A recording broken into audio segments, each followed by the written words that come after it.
Ykkur sigur hjá Þór K á móti KR. Þið systurnar skoruðu báðar. Margrét, mér að byrja á þér.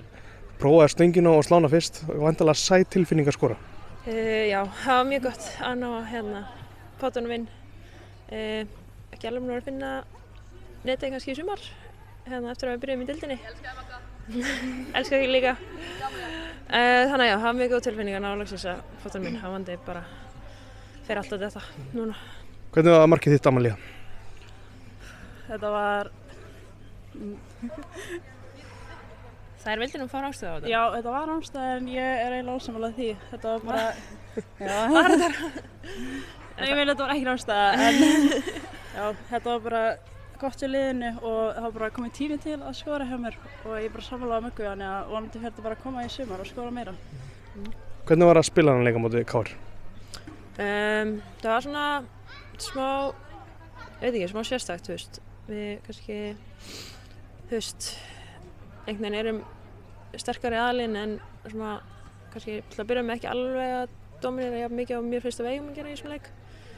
En svona þegar leið á leikinn fannst mér við ná svona aðeins meiri kontról og stjórn og þetta aldrei vera í neinni hættu eftir það. Hvernig fannst þér að eiga við þetta KR-lið? Já, ég er alveg bara sammála, þetta var svolítið skrítið í byrjun en yfir höfuð vorum við betra lið og við vorum með yfirhundina þegar leið á leikinn og það var bara planið var að vinna, við vorum særðara síðast á heimavelli þannig að þetta var bara flott hjá okkur, bara gott sér liðinu að leggja sér alltaf fram. Hvernig er að spila með systur sinni? Mér finnst það frábært, það kannski, hún lætur mann heyra það stundum en það er bara partur af þessu, það er bara mjög gaman, gott að hafa hana, góð fyrirmynd. Skemmtileg staðreynd að þið skorið báðar? Já, það er bara geggjað. Komið tími til. Já, bara já, það er geggjað að spila saman og það er enginn sem að ýtir manni mikið áfram og systur manns. Þetta umferðin er ekkert búin í bikarnum en svona ef þið fengið að velja eitthvað lið í næstu ferð, er eitthvað í huga? Nei, bara alltaf að heimaleik og þú veist, kannski eitthvað, alltaf gaman að, þú veist, eins og fá KR þetta, alltaf gaman að fá að spila á móti einhverju svona nýju. Já, þú veist, það er þreytt að þurfa að taka kannski 4 leiki með sama lið. En þú veist, nei, það er enginn eitthvað sérstakur. En það er gaman að fá eitthvað nýtt, spennandi, heima. Bara að lokuðu, Margrét, hvernig finnst ykkur að spila hérna í búðunum?